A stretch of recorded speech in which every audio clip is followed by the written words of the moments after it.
Welcome back to Unapologetically Woman. We're celebrating phenomenal women all across Kentucky who make no apologies for their perspectives or the impacts that they're making in the community. Today we're celebrating Dr. Huajing Maske. Huajing is a wife, a mentor, and she's an outspoken advocate for Asian and Asian American women issues. She is the executive director of the Office of China Initiatives at the University of Kentucky. Unapologetically Woman, Dr. Huajing Maske, that's you. Welcome. Thank you. I'm so happy to be able to celebrate you today. Me too, and thank you for giving this opportunity to celebrate together. Oh, thank you. Look, you have such an interesting story. Tell us about your story. You grew up in China? Yes, so I think when I think about my story, first thing that came to mind was when I was born. I was born on a pile of sand on a dirt road going to the hospital. On the back of a bicycle? On the back of a bicycle. And that was actually even the bicycle, and in those years, it's like a, I don't know, Lexus you own. Valuable. That's what not most families could own, a bicycle. My mom was actually on the back of a bicycle of her friend whose family owned that bike. And they have this, it's not our nowadays exercise bike. So in the back, it has this very chunky square metal for transportation. If you go to China even nowadays, you see people carrying all sorts of things on that back. I can envision what you're talking about. Yes. So once I took people there, I saw, there's this person in the market. He had baskets after baskets, because I think that's light. It's all the way up so high. So, but just imagine, this is in the 1960s, that my mom, with her over pregnant body, and she had jumped on that sort of that bike, because her friend could not get the bike going when she sits on it. So her friend had to get on the bike first, get the bike going. No, and she had to jump on while it was moving. Yes. I don't know whether that made it that I came earlier or sooner. So it's a 7-mile road on the dirt road. So her friend it's in the middle, early to about 2 a.m. So she didn't make it to the hospital. So she didn't. So halfway there is a hill, and so her friend couldn't paddle. So they both came off. It was at that time I just had to come to this world. And then, of course, there's nowhere. It's a dirt road, not even paved or anything. So there's a pile of sand on the side of the road, and that's where I was born. And so do you think that is foreshadowing into what you're doing now? It's very interesting. I keep thinking about that, and I kept thinking, oh, wow, how one was born can tell, at least in my case, it's like foretelling about my life. Right. And ever since, so I left home, left my parents when I was 15. I went to Beijing, 21-hour train to Beijing, to college, to Peking University. And after that, I studied for my master's, and then off I go. I went to England to study for my PhD. And you were on scholarship. I was on a scholarship, a Swire scholarship, which was very rare. And so each year they supported 2 students from China, one from Beijing and one from Shanghai. And I was the lucky one from Beijing in that year, in 1990. Wow. How does all of everything that you've gone through affect the work that you're doing today? So much. Go ahead. So I studied in England, and then I met my husband, who is an American, who was there. You met him in England? In England at Oxford, who actually was studying for his PhD in Japanese art history. Okay. So after we finished there, we then landed in Boston, Massachusetts, where he got a postdoc fellowship at Harvard. And there started our U.S. journey. Even though he was from the U.S., sometimes he did not seem like he's from, because he was out of the country for quite a long time. He lived in Japan for 7 years before he went to Oxford. So while in Boston, I was teaching, but at the same time, I started this journey again. Were you teaching at the university? I was teaching at Simmons College, okay. Chinese art history or Asian art history. So I started this journey of taking the New England K-12 teachers to China under a grant, Freeman Foundation grant. So it's interesting, right? So I started from China, going through Europe, and then came to Boston, the United States, and then started to take the teachers. So the full circle. And ever since, that's 1995, I started doing that. Why was that important for you? Well, for the teachers to learn more about China. That's such a great question. I'm so glad you asked. So when I first got to Boston, I learned that the Massachusetts Department of Education had just launched a new program. Basically, it's a mandatory call for teachers in high school to include Asian history in their world history curriculum. Apparently, before that, it's all Euro-centric history. And imagine all these teachers who had been trained in the previous, College of Education or whatever teachers' college, they didn't know Chinese history. So I was contacted by a teachers' professional development organization called Primary Source in Boston to train these teachers. First I thought, I'm going to train these public school teachers on how to teach Chinese history. I hated Chinese history when I was in China, because then later I thought, why did I hate it? And it was interesting how, again, fate, how ironic. I hated Chinese history when I was in middle school and high school in China, and then I became an art historian. Right? That is ironic, yes. So then I thought, why did I hate it? And then I realized why. It's because of the dry way of how history was presented in the classroom. We were basically memorizing this dynasty started from this date, and then these things happened, and then so it basically a series of memorization. That's instead of telling the story. Exactly. So that, to me, I thought, I know this is absolutely important, to teach the teachers on how to teach Chinese history, so they don't present it the way I received my history classes. Boring. Hating it, yes. And then let's think about why is it important for the students even to understand Chinese history, right? I just talked about this world history we had been, that is 1990s. In the U.S.'s top 1 state of public education, Massachusetts was the top 1. It was in the 1990s they started mandate the teaching of non-Eurocentric history. And in that world, 1990s, it was the beginning of globalization. I mean, even nowadays we talk about globalization. That time it started, But that doesn't seem that very long ago. No.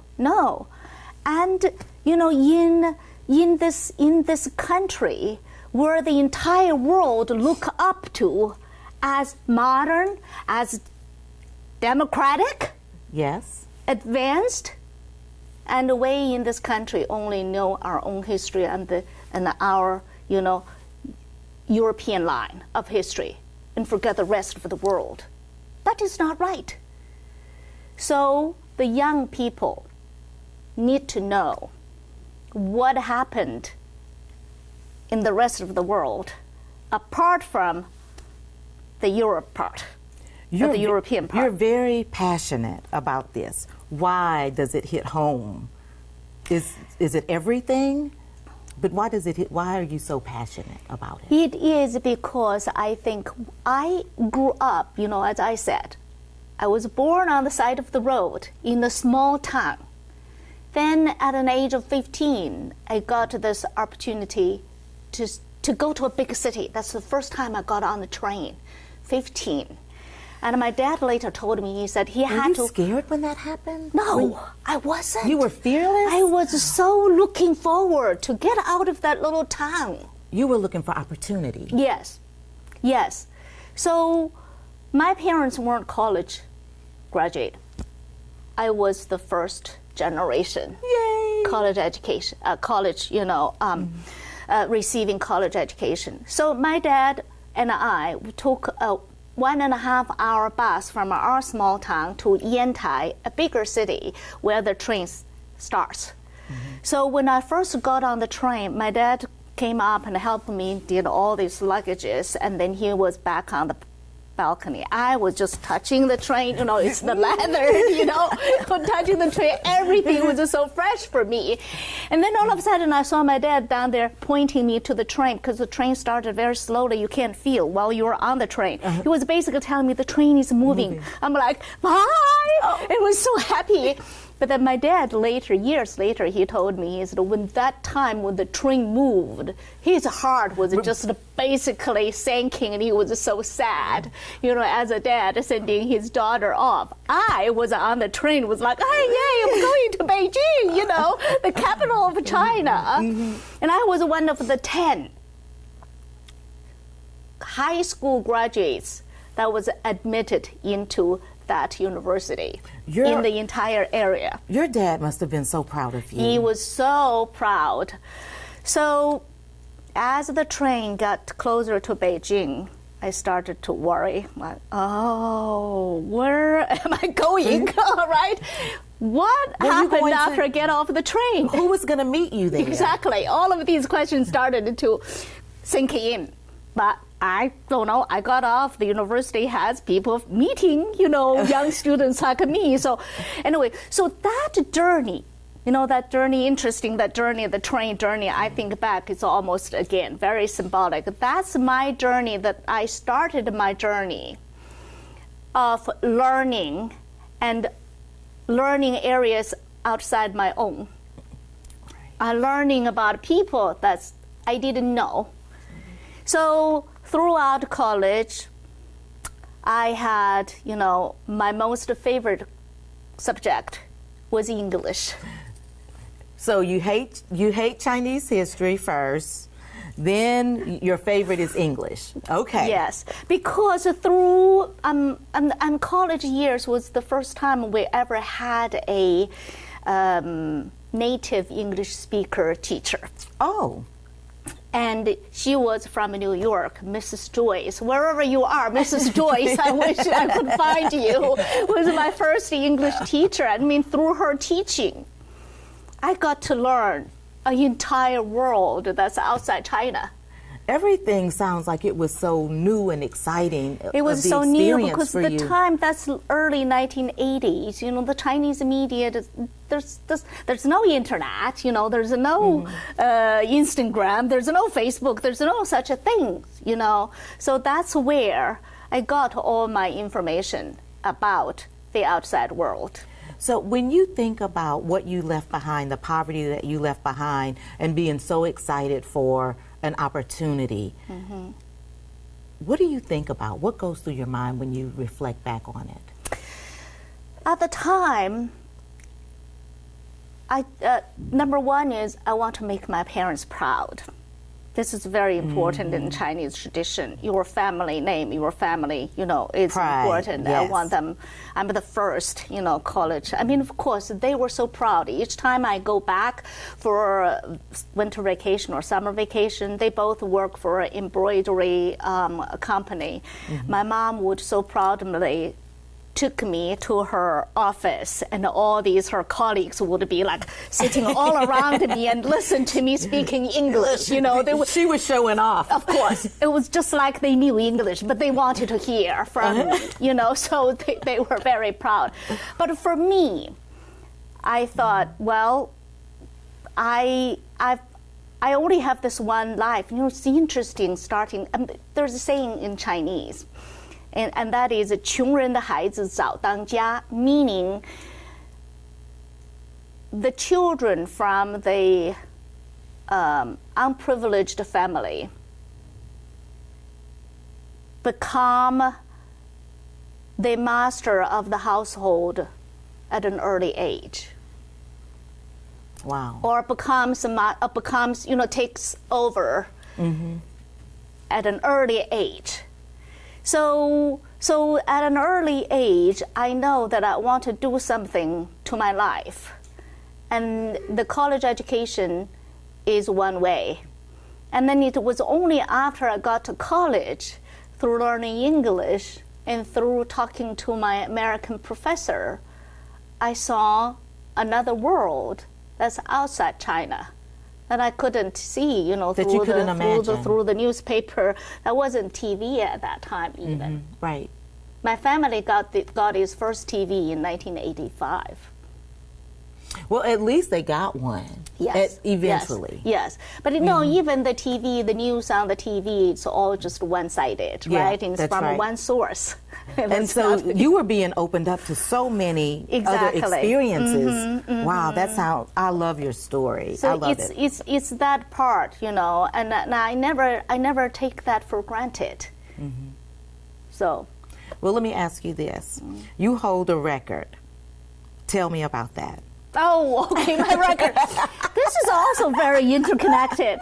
So it's interesting. So I started running when I was in the elementary school. It's in this little village school where my parents used to work for a silk mill. And that silk mill is located near a village. So all the children from that silk mill went to that small village school, elementary school.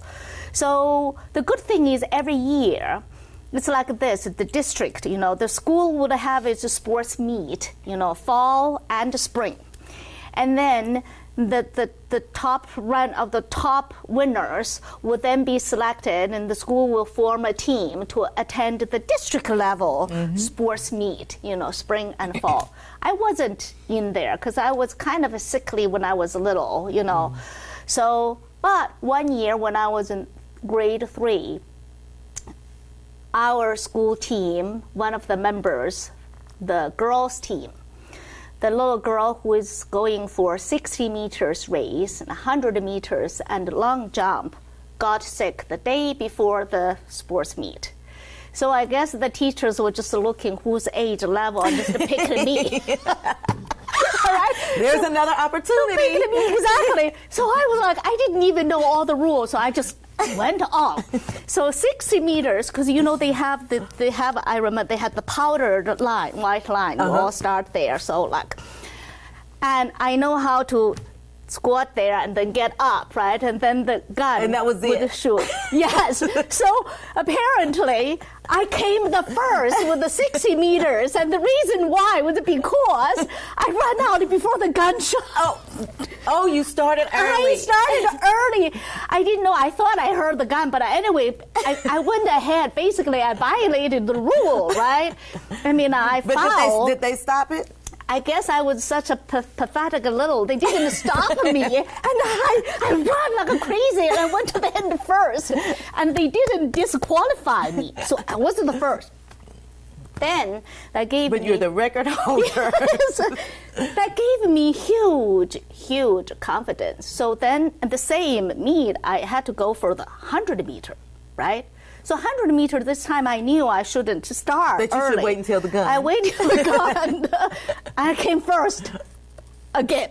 See, more opportunity. And then the long jump, I also came first. Now, did you know the rules of the long jump either? I was just watching. I really didn't know. I just saw what the others do. And you just did it. Yeah, I did it. And of course, the school all of a sudden found a rising star, right, on the sports team. So then I started joining this team. I mean, every morning I'd get up, 5:30 and run the hills. I remember in the beginning, first week, I basically would come home getting so sick I couldn't even eat because the exercise was so much, Wow. So start from then, middle school, high school, just it's in these, district level until go to the district level, always first. So an accidental champion because somebody I got. know. But what's interesting is one time in high school, the principal in all these school assemblies started to got my name out. I'm like, oh my gosh. He was basically, what do you call it, complimenting me for striving for something. If I want to get something, I would go make such an effort. And one of your tenacity. One of the meters, I think, is something wrong with them. At those times, there were no good shoes, basically. So I run 100-meter race barefooted. Wow. And That's I incredible. won. So the principal was using that example basically to encourage the other kids. This is the spirit we want. That's it. This is the spirit we want. So then of course, what's interesting, after a few in high school, then we got contacted by the provincial sports school. So you see, in China, all their athletes is professional. So that's how they discover the sports talents. Oh, wow. Throughout all these sports meet. And so they wanted to recruit me into this specialized sports school. And my dad, totally not. He's like, see, in those years, this is a prejudice against athletes. He wants his daughter to do well academically. Not athletically. In those years. Now it's totally different. So he refused to have me going. So I then, of course, did academically and went to college and made him very, very proud. He sounds like he would be very proud of you. I'm proud of you because your story is so incredible. Thank you. So let me ask you this. For young girls or young women who might be looking up to you right now, because you're sitting here, what kind of advice would you give them? I would say be open-minded and be bright-eyed and see your opportunity and work towards it and fearlessly work towards your goal. Identify a goal, whether this goal is athletic, academic, or I also, when I was little, I wanted to be a bus conductor. Oh, wow. Because that is so rare to ride a bus. So whatever that dream is, as long as it is yours, you need to own the dream and then go after your dream. Thank you so much for being here today. I've enjoyed celebrating you so much. Thank you. Continue to watch us as we celebrate other women just like Dr. Maske who are making changes in the community unapologetically. We'll talk to you soon.